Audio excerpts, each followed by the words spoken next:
há algum danita em nosso meio. Eu vou contar uma história para vocês.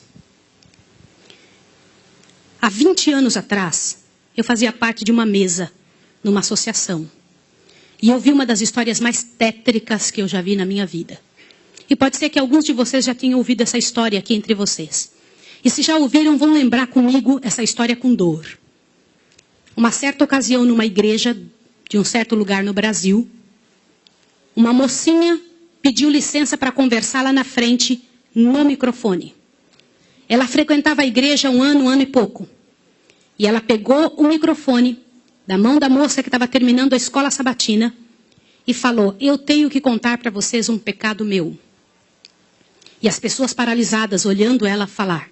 E ela disse: eu quero contar para vocês. Estava ali na igreja naquela hora, o pastor se arrumando ali, ajeitando alguma coisa. A esposa do pastor com os 2 filhos, mais ali no lado da esquerda, da minha esquerda. E a igreja toda ali junta. Vocês sabem que entre a escola sabatina e culto, a igreja fica bem cheia. E ela disse: eu tenho que contar o meu pecado para vocês. E o pecado que eu tenho que contar é que eu sou amante do pastor. Na hora que ela disse isso, a esposa do pastor desmaiou ali na hora. E os filhos correram para acudir. E o pastor veio para ela e falou assim: o que você está falando? Você enlouqueceu? Que isso, menina? Ela falou: eu tinha que contar, eu preciso resolver meu problema. Eu preciso salvar a sua alma. Eu preciso resolver você. Os danitas, eles sempre usam essa cuidado. Eu preciso ajudar. Sempre usam a palavra da ajuda, viu? E naquele momento a igreja toda ficou em alvoroço. Eu não preciso dizer que não houve culto. Não houve culto. Não conseguiram fazer o culto. A esposa do pastor foi levantada dali, foi levada lá para fora. O pastor não sabia o que fazer. Começou a dizer: irmãos, por favor, isso é um grande mal entendido. Ela dizia: não é, meu bem. Eu precisava dizer, eu tenho que salvar você e tenho que salvar a mim. E ela foi levada para um quartinho, a esposa do pastor foi atrás e começou a conversar com ela, e falou com ela, e foi um alvoroço muito grande. E ela disse: olha, eu vou te provar que isso é verdade. Nós combinamos que ninguém nunca ia saber. Foi uma coisa muito bem feita. Mas eu preciso te contar. E falou para a esposa do pastor. Prestem bem atenção no que eu vou dizer. Falou: só tem uma maneira de você me acreditar. Vem aqui. O seu marido tem uma marca na genitália dele. E a marca é assim, assim, assim. E a esposa olhou para ela e acreditou nela na hora. Sabe por quê? Porque aquele pastor nunca tinha tido contato sexual com nenhuma pessoa, só com sua esposa. Eles se casaram virgens. E ela disse: ninguém sabe disso. Como é que essa moça sabe? Consegue imaginar o que é isso? E ela também nunca tinha contado isso para ninguém. E ela pegou a esposa do pastor, passou a acreditar. E ela contou detalhes sobre o corpo do pastor, detalhes sobre ele, até de coisas que ele falava enquanto dormia. Preste atenção. Eu não preciso dizer para vocês que aquele casamento acabou. A igreja todinha daquele pastor entrou num estado de bancarrota que vocês não têm ideia. Uma palavra, como diz Tiago, pode estragar a vida de uma pessoa para sempre. Sabe quantos anos se passou dessa história? Até que eu fiquei sabendo, isso foi há 20 anos atrás que eu fiquei sabendo. Já tinha se passado 20 anos que isso tinha acontecido. Por que eu fiquei sabendo dessa história? Foi numa mesa, numa comissão, numa associação. O presidente um dia nos chamou e disse o seguinte: irmãos, eu preciso da ajuda de vocês de oração por algo. O que foi? Há 20 anos atrás aconteceu a história de um pastor e contou toda a história para nós. Foi numa igreja assim, assim, assim, e nós tiramos a credencial desse pastor. E esse pastor foi para um sítio e ficou sozinho. A esposa dele é casada, tem outros filhos, está vivendo a vida dela. Mas eu fui chamado, olha o presidente nos contando.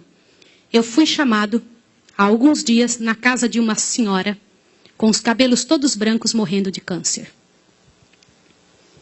E essa mulher morrendo de câncer pediu muito para falar com o pastor. Mas tinha que ser o presidente da igreja adventista. E eu fui até lá porque eu sou o presidente. Quando eu cheguei lá, a mulher me contou que ela tinha sido a moça que tinha falado aquilo do pastor. A amante, a suposta amante do pastor.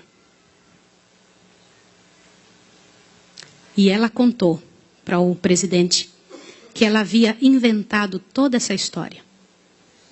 Mas como que ela sabia dos detalhes do corpo do pastor? Na ocasião em que ela tinha se apaixonado pelo pastor, ela trabalhava como faxineira dentro do hospital. E o pastor foi internado, prestem atenção, internado para uma cirurgia de apêndice e passou muito mal. E ela era amiga de uma enfermeira. E entrou dentro do quarto junto com a enfermeira, destampou o corpo do pastor e olhou o corpo do pastor todo, durante o tempo em que o pastor estava dentro do hospital em coma. E quando o pastor falava algumas coisas, ela ouviu o que o pastor falou e ela olhou os detalhes do corpo do pastor e guardou. Satanás plantou na cabeça dela 1 ano e ela formulou e acabou com a vida do pastor.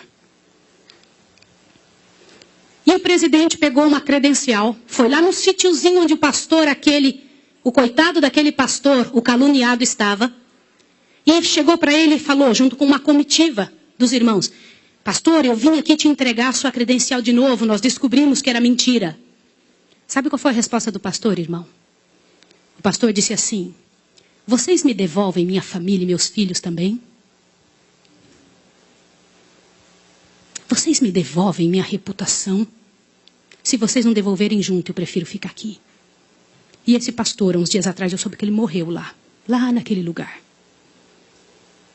Quem foi a assassina daquele pastor? Não foi só aquela mulher, foram todos que falaram junto.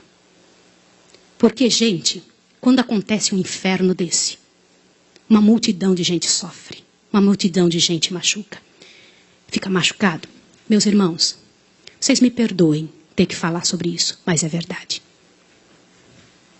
Existem muitos lugares que eu tenho muito medo de pregar, mas eu vou igual se me chamam. Porque eu vou falar uma coisa para vocês. Ontem à noite eu comentei que a vida de quem prega essas verdades é altamente prejudicada.